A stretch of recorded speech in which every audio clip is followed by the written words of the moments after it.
will be interesting how England. You've got to manage their penalties. But just looking at that, Wales gave 13 away. Can't do that. You can't do that against them. How they would deal with Dupont, because. How would you deal with him? Well, so whenever we've had before the game, I'd sneak into his hotel room. I'd poison his porridge in the morning. What's she called? Susie. Susie, the waitress. I don't think he eats porridge. He probably doesn't. What does he eat? Nobody eats porridge. Benedict. Yeah, he just I don't know. He's just probably a machine. I don't know. Wherever he does, I'd get it. He's like Gaston. I eat 12 dozen eggs. Yeah, he does. I put him How exploding do England stop Dupont? When if you stop Dupont, it just opens up elsewhere. But when we've prepared for these games before, what I really liked about Paul Gustard's coaching, in particular as a defence coach, was when you're facing almost insurmountable odds, Paul Gustard would always focus on picking out 2 or 3 talismanic players that the side would have, and you'd spend all week, someone like Dupont would have we'd have a target on his head. So someone in training would pretend to be like Danny Kerr, if he wasn't involved, would be Dupont, and he would try to play like Dupont. So every time we would have men trying to get to him all the time. Every time he had the ball or even just pass, I'd be tackling him, tiring him out. I would, illegally tackling him to the floor, getting up, tiring him out, dragging him down, stopping being involved. Because if you can tie him up, he's not there to play. Now, that only has a certain amount of shelf life. Either frustrates him, either causes penalties, either means all your focus is on him and nobody else. But if I was playing against France, I would pick out Antonio, I'd pick out Dupont, I'd pick out Jalibert, and I'd pick out Biel Barrett, and I'd say every time they get the ball, the lights come on, and we are like, right, we're into it. Every time Dupont, I would be shouting at him the whole game. Dupont, I'm gonna fucking get you. We've got you. Every time he ran, I'd hit him. I'd push him onto the ground. I'd step on his ankle. I'd do everything I could do to make it an issue. Possibly why you were the most carded England player of all time. I know, but I mean, as players, that's what you would do. And I think as a defence coach, you would encourage to do that. Yeah. You can't do it all the time. And unfortunately, when we played, for example, Australia, you had Pocock, you had Michael Hooper. You had Hooper, Pocock. And so if you it was like whack-a-mole. You hit one down, the other one pops up. The problem with France is there are so many good players. You whack Dupont, Ramos pops up. Do you remember the opening of Six Nations last year in Marseille? Yeah. Well, it was Lucu playing because Dupont was playing sevens. We had 50% line-out accuracy. The way of denying Antoine Dupont is don't give him the ball. Yeah. So go at scrum, go at line-out. The way of Louis Bielbiaré not running everywhere is that kick him a high ball with Freddie Stewart running at him. Yeah. Don't leave him space. There's tactical ways of doing it. It's not easy. Everybody tries to do it. Everybody also tries to kill Richie McCaw for the whole career. Nobody really you can't ever do it, did. but sometimes you can. But sometimes you'll get the advantage. The only thing is, everyone else has to do it, because at 60 minutes, for example, or 59 minutes, or whenever we normally do, the tide will turn, and at some point Dupont will break through because he's that quality player. But I think there are certainly different things tactically that you can make the decisions to hinder them. But I really do think they are only human, these guys, and there are 2 or 3 times where you have opportunities to really put a mark onto it. And I think that's what I would do, because I think it's the only thing at your disposal.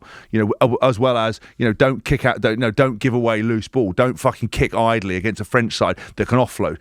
When you're tackling, hunt in pairs, fuck's sake, chop them, and someone go for the offload. So I remember when Sean Edwards had it. When you got guys that can offload, often if Ben was inside me as a defender and he's going to tackle, I might leave his man because he's going to tackle him. But if against France, you can't have that, because he would ultimately offload the ball. So I'd be slightly tighter and go, as soon as someone runs between us, he's taking the legs, I'm trying to hit the ball, I'm trying to stop him. You have to be more careful now with a tackle height.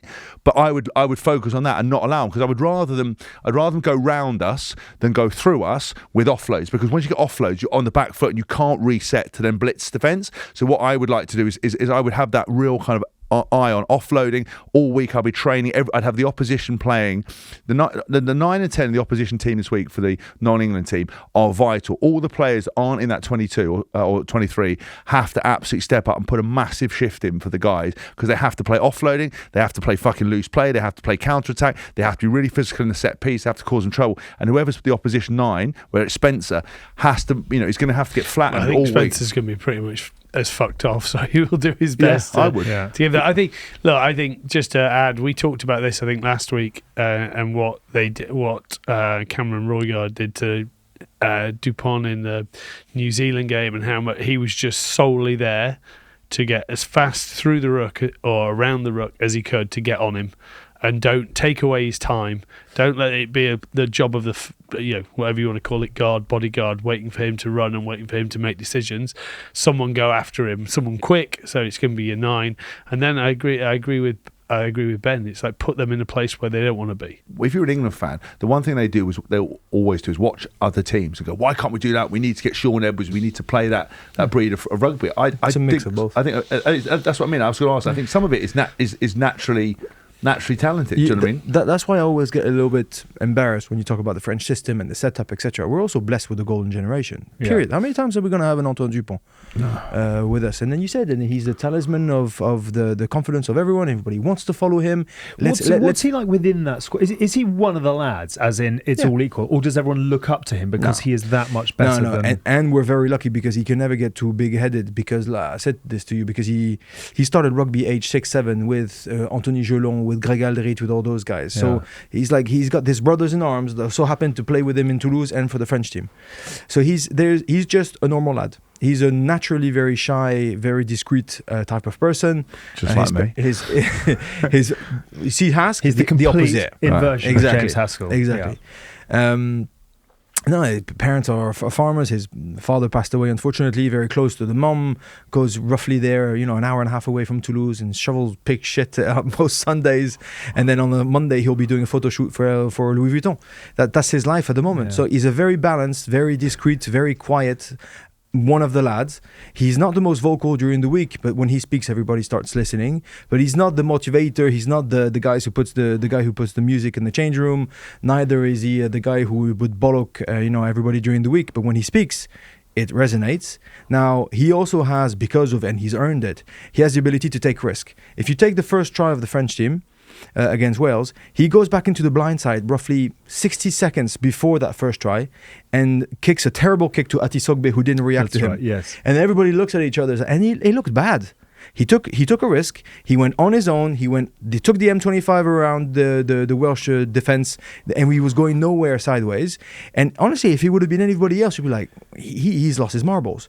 10 seconds later, he does the same thing, which honestly is not... You should not be running sideways on a rugby pitch with no real idea or clear idea what you're doing. You should not be doing that. Yeah. Normally, you get caught up by a defender and then you lose 10 meters. You're like, run forward and then get us to get going. But then the second time, he checks it and it's perfect. So he has the ability to take a chance, to make mistakes, and to be backed up by his teammates and by his coaching staff. So to answer your question, Hask, it's one, we have a golden generation, period. We have guys. Thomas Ramos is not Fabien Galtier, who told him how to do a 50-22 every time he spots it. I was doing with ITV. He caught the ball. Dan Bigger said 50-22 before he kicked it, because he's seen him do it on top 14. Every time he's in the 40 meter and he catches the ball, he's always looking for it. And he says he's on his right foot, he's going to do it. Boom. And he got it. So Thomas Ramos, that's not Fabien Galtier. Antoine Dupont, that's not Fabien Galtier. Winnie Antonio, that's not Fabien Galtier. However, Fabien Galtier did something that he's consistently backed them. Because yes, we have a golden generation. We have one Grand Slam in 4 years. It's good. It's not fantastic either. We only won it in 22. We fell on our faces a couple of times. We were meant to beat England at Twickenham. Mario Toje scoring a try in that driving maul. We lost. We were meant to do all that, and we didn't. We messed it up. We lost to Scotland at home last game of Six Nations 2020. Yours was mainly the over emotion of red cards, wasn't it, for that period? So we've messed it up too. But he's back to them. There's talent, and there's a capacity to make mistakes and get up, because they're a really tight unit. So it was. How fascinating is that about Dupont, for example, right? Because if you were to believe... I'm going to add some more stats. Go on, you add some stats. Go on, add stats first. The balls have all got monitors now about speed and everything else. My ball's got monitors on them, but that's part of the divorce settlement. I don't need the data from those, I'm afraid. A lot of high activity. A lot of G-force going through them. Concussion, they're both absolutely fucked. They don't know where they're coming or going like that. But they obviously...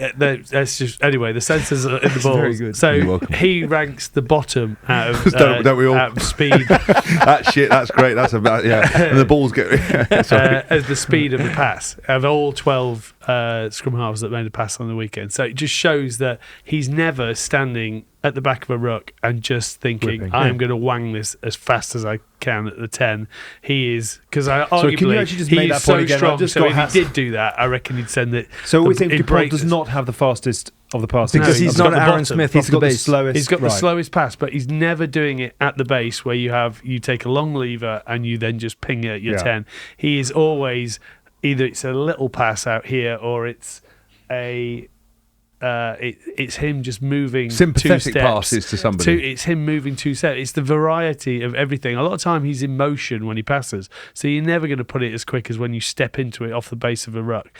And I think I've said this for a while now. Nines and their ability to not just pass from the base, so that defenses can't just go, I'm going after 10. That is where the game is at the moment. Speed a ruck and then having a 9 who's not just going to wing. Yes, if you get fast ball and you've made a deep line break, you can move it to 10 straight away.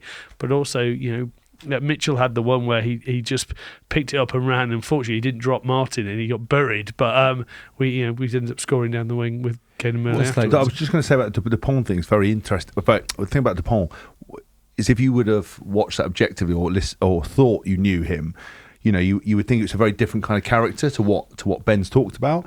Because when you know what I mean, when people are talking about him as somebody, you'd think he's talking all the time. He's there. The fact he's really reserved. So I think it's a really interesting thing. Because do you see when the camera zooms on his face? I mean, he doesn't show any emotion on the pitch, right? You need to kick him in the nuts to get just a bit of something. Yeah. Don't kick mine because it's HIA. They've already got HIA. They're permanently concussed. It's funny what you're saying, Tins, about the 9 doing something that's like Gibson Park going bullock shooting the blind side. I mean, they won the Grand Slam not so long ago, Ireland, just by him. Just as soon as there was only one defender, he would just shoot, and that's intuition. But also, what I found really fascinating about Dupont is that he got on the front stage by doing those highlight moves about those line breaks, carrying a little bit around the ruck, not passing, no speed of pass, like you said, individual brilliance. Then he actually totally changed because he was so looked from the defenses to the point where Hugo Mola, did you see that one? Start playing him outside center? Because otherwise at 9 there was no space for him because everybody's focused on him, and if you have an army of 8 guys, then there's space out wide. And this game, I thought he allowed himself to re-carry a little bit more and to be a threat. But it's going to come with a couple of mistakes, and you need the coach who's going to back you. We're going to talk about the head-to-head in just a moment.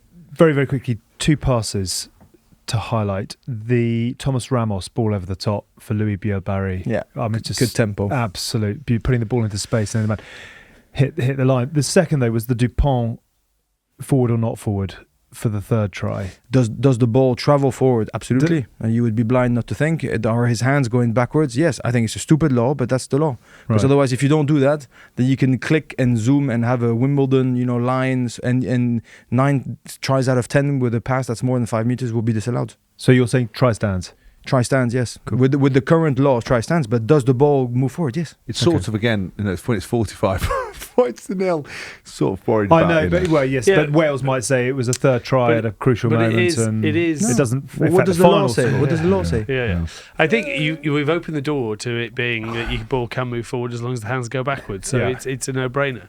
I mean, there is something to be said about if you are running a cross field, which he does a lot, you're not actually creating the momentum by you going forward. So if he's moving directly across the field, there is no forward momentum, so none of his passes should go forward, even if it comes out of your back of your hand. Physics.